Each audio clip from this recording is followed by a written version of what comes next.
Yes, Julien Berthe Bissay et Edmond Kamga ont fait fort aujourd'hui. Julien prend 4 minutes pour présenter l'émission. Imaginez combien Edmond Kamga a pris. Multipliez donc 4 fois. 4 minutes fois 4, ça donne 16. Les deux, à l'introduction, ont fait 20 minutes. Ça veut dire que même les invités qui étaient là, Wandaye. Quel était le sujet à jour? Pourquoi c'était si croustillant? Je vous donne l'opportunité de suivre vous-même.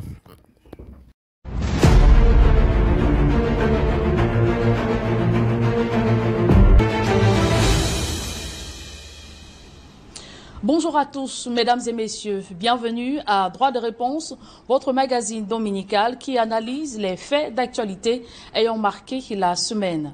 Au menu, la question de l'éligibilité ou non du leader du mouvement pour la renaissance du Cameroun à l'élection présidentielle d'octobre prochain.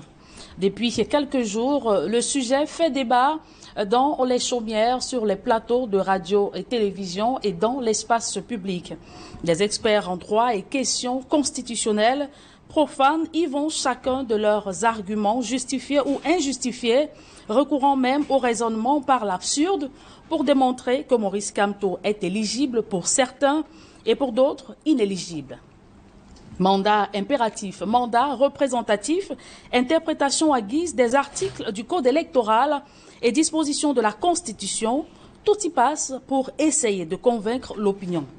Un ministre de la République et un universitaire à visage découvert sont péremptoires. La candidature de Maurice Kamto ne passera pas. La raison, avoir boycotté les élections locales de 2020, faute d'élus, son dossier est irrecevable, peu importe si son parti recrute des élus. Tout ce débat fait polémique alors qu'aucun dossier de candidature n'a encore été soumis à Elections Cameroun et le Conseil constitutionnel, les seules instances habilitées à valider ou rejeter les candidatures. Maurice Kamto est-il éligible ou non? Les masses populaires se posent la question. Passons de la présidentielle à venir à la question de l'unité nationale. Et en cette veille de commémoration de la 53e édition de la fête de ce 20 mai, placée sous le thème « Armée et Nations unies pour un Cameroun tourné vers la paix et la prospérité », nous marquons un stop pour revoir le chemin parcouru depuis son institution le 20 mai 1972 jusqu'à nos jours. Plus en plus de faits démontrent que cette unité nationale est devenue au fil des années plus un slogan qu'une réalité. Les velléités séparatistes dans les régions du nord-ouest et du sud-ouest, les discours de haine, les actes répétés de tribalisme au quotidien sont autant de faits qui mettent de plus en plus à mal le vivre ensemble et la cohésion nationale au Cameroun, malgré la création de la Commission nationale pour la promotion du bilinguisme et du multiculturalisme. Et ce tribalisme s'exacerbe davantage en cette veille d'élection présidentielle où l'intérêt communautaire semble primer sur l'intérêt général. 53 ans après, l'unité nationale est-elle une réalité ou une vue de l'esprit? On est en droit de se demander. Quittons la question de l'unité nationale pour évoquer cet infanticide abominable qui secoue tout le pays et provoque la sortie de plusieurs membres du gouvernement pour condamner avec fermeté l'acte criminel de Dagobert Nwafo. Cet habitant du quartier de Ngwaekele qui rentre chez son voisin tué à coups de poignard un enfant de 6 ans sous le toit familial. D'après les témoignages, le présumé criminel voulait en finir avec les 2 autres frères du petit Matisse qui n'ont eu la vie sauve qu'en se dissimulant dans une pièce de leur maison. Après son forfait, le bourreau a été lynché par la foule et sauvé de justesse par les forces de maintien de l'ordre. Admis en soins intensifs sous surveillance policière, Dagobert Nwafo a été déféré au parquet et la dépouille du petit Matisse placée sous scellé ou mis sous scellé pour enquête par le procureur de la République. Qu'est-ce qui peut justifier un acte criminel d'une telle cruauté? Autant de questions à ces faits d'actualité que tenteront de répondre nos invités déjà installés ici en plateau. Édouard Fauchivé du Rassemblement démocratique du peuple camerounais, Willy Mengue du Mouvement pour la Renaissance du Cameroun, Serge Soro de l'UPC et Edmond Kamga, notre consultant maison. Ouvrons ce programme par cette thématique principale, le mandat impératif et représentativité. Et pour planter le décor, Edmond Kamga, beaucoup de Camerounais se demandent ce que c'est que le mandat impératif et représentativité. Qu'est-ce que c'est réellement?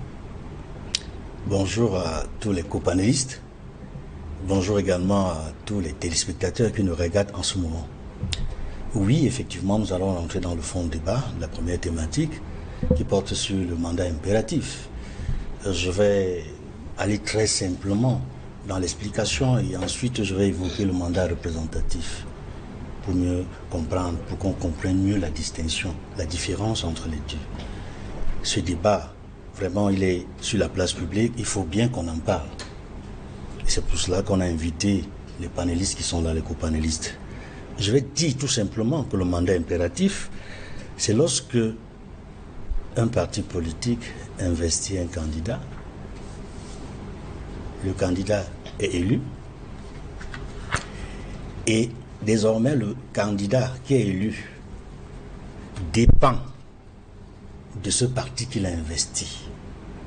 C'est-à-dire, avec le mandat impératif, l'élu du dit parti qu'il a investi, n'est-ce pas, peut l'exclure, peut même le démettre de son mandat, avec le mandat impératif.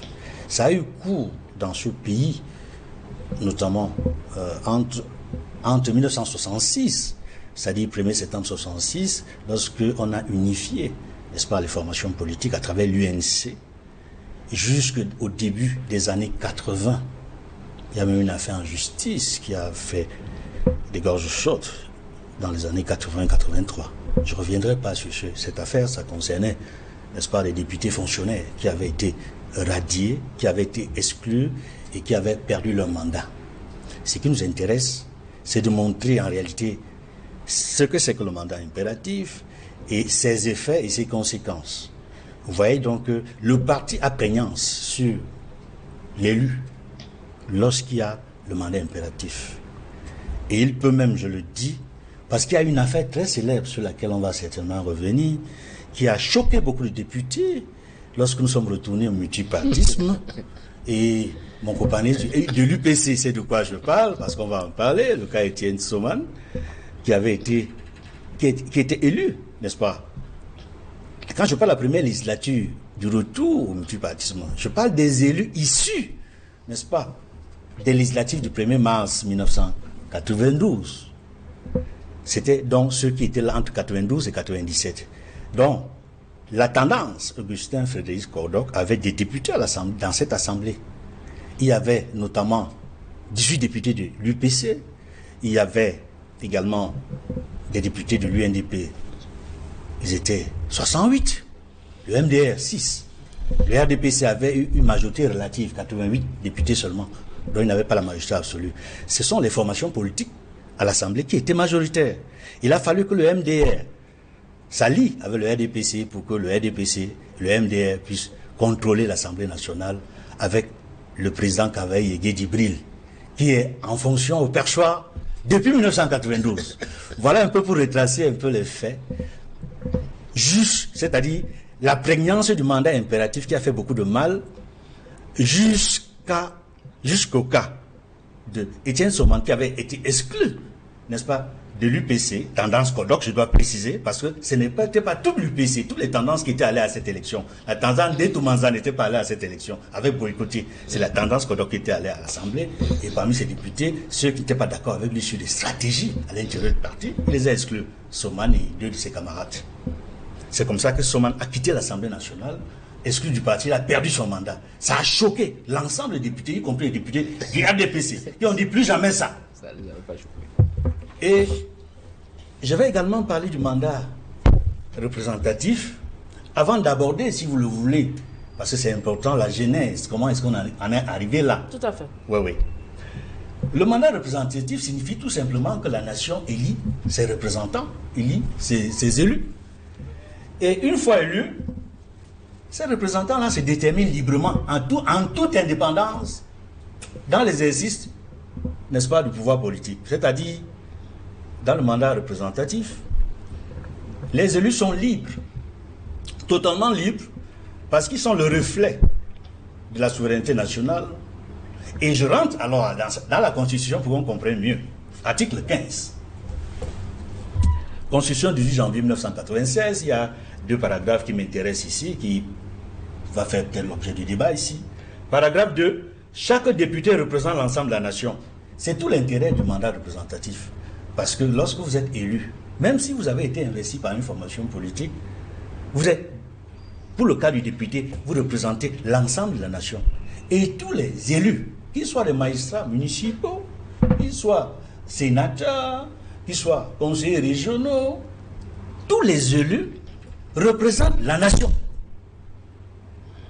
En toute indépendance. Ils peuvent, même après avoir été élus, quitter la formation politique, démissionner, appartenir à une nouvelle formation politique, adhérer à une nouvelle formation politique.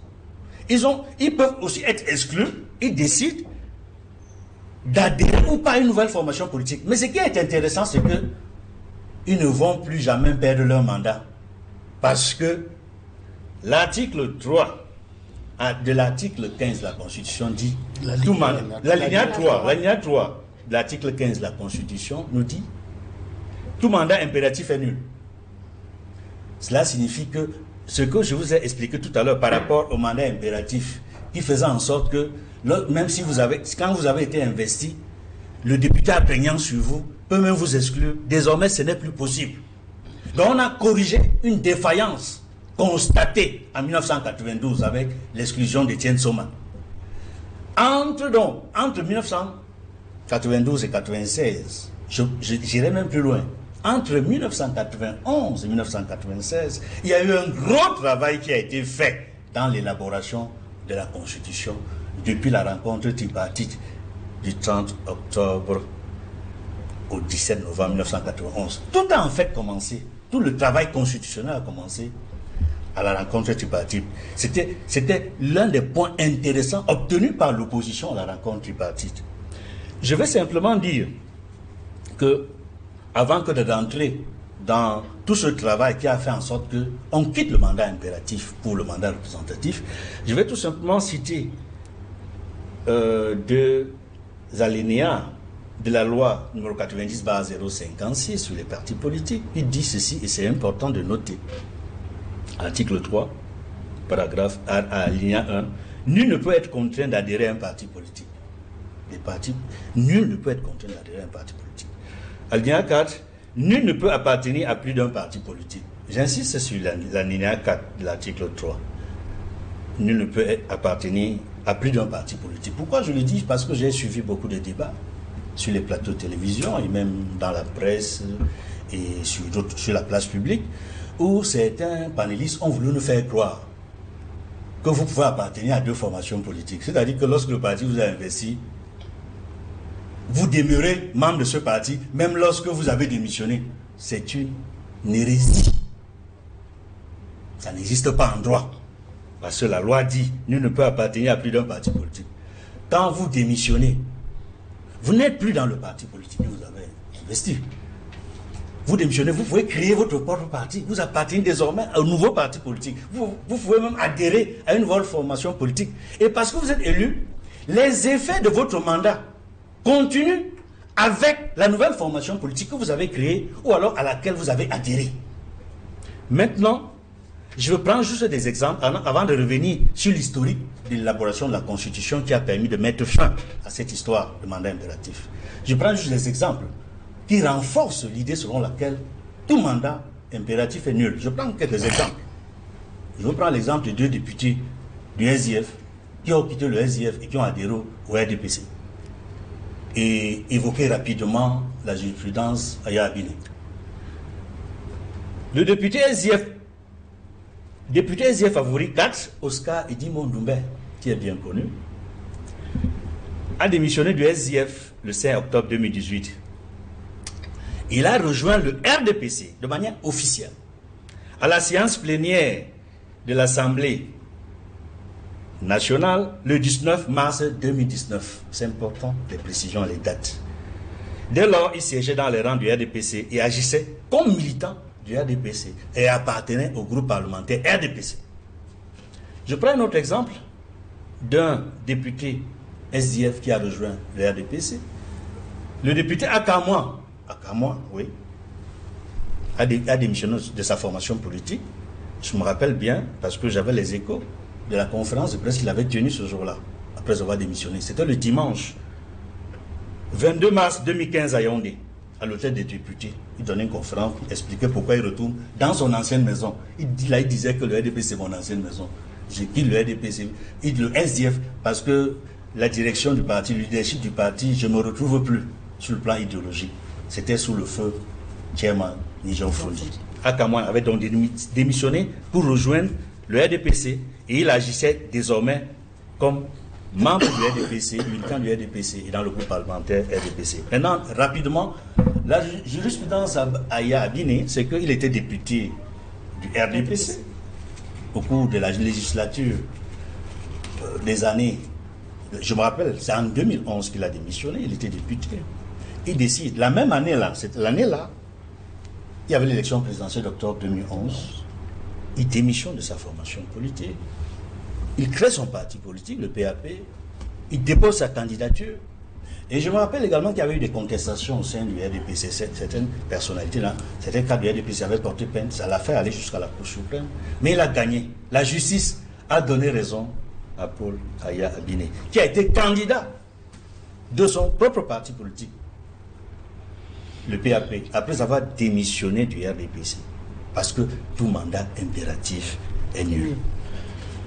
Bon, je ne sais pas, non, pour clore cette première phase, c'est important, pour montrer qu'effectivement le mandat impératif est nul, je vais citer un ancien ministre d'État, un ancien secrétaire général à la présidence de la République qui a commis un ouvrage. Il est malheureusement dans les liens de la prévention, il est en prison, Marafa Amidou Yaya. Il a été secrétaire général à la présidence de la République entre 1997 et 2002. Donc il fait partie, n'est-ce pas, de ces ministres-là qui ont implémenté la Constitution de 1996 en étant secrétaire général du RDPC entre 1997 et 2002, avant d'être ministre de la secrétaire de la présidence, pas du RDPC. Secrétaire général de la présidence de la République. Voilà. Oui, secrétaire général de la présidence de la République entre 1997 et 2002. Avant d'être par la suite, pendant 10 ans, ministre de l'administration territoriale et la décentralisation. Vous savez très bien, M. Fauchivet, qui est-ce qui est en charge des organes, n'est-ce pas, de l'aspect organique des textes, de la coordination de tout ce travail-là au secrétaire, à la présidence de la République. Qui c'est? Le secrétaire général. Le secrétaire général de la présidence de la République. Donc c'est Marafa, qui était donc en charge de tout ce qui concerne des textes. Il coordonne tout le travail. Et on avait déjà la Constitution qui avait été adoptée, promulguée par le chef de l'État le 18 janvier 1996. Et voici donc ce qu'il dit. C'est très important dans son ouvrage, qui me semble-t-il va clore ce débat sur le mandat impératif qui est nul. C'est à la page 123. Le livre, c'est le choix de l'action. Le choix de l'action, c'est très important, cet ouvrage. Le choix de l'action, mais 10 ans au Minat. Voici exactement ce qu'il dit à la page 123. À la page 123. Ça, c'est quelqu'un qui était en charge de cette question-là, aussi bien comme secrétaire général de la présidence de la République, comme Minat, pendant 10 ans. Voici ce qu'il dit. Ça, c'est un extrait. Mais sur la question du mandat des élus, il dit ceci. Le Social Democratic Front, SDF, a posé des problèmes d'un autre ordre. En plus de causer des troubles de faible importance lors des opérations d'investiture, le parti a fréquemment radié des magistrats municipaux nouvellement élus, en demandant aux Minat de les démettre de leurs fonctions. Nous avons toujours opposé une fin de non-recevoir à ces requêtes, estimant que si l'investiture est du ressort des partis politiques, une fois élus, les magistrats municipaux et les députés deviennent des responsables publics et ne sont astreints qu'au respect des lois de la République. Fin de citation. Je pourrais revenir par la suite, lors d'une autre prise de parole, pour expliquer comment on est parti de la tripartite à la Constitution qui consacre le fait que tout mandat impératif est nul. Serge Soro.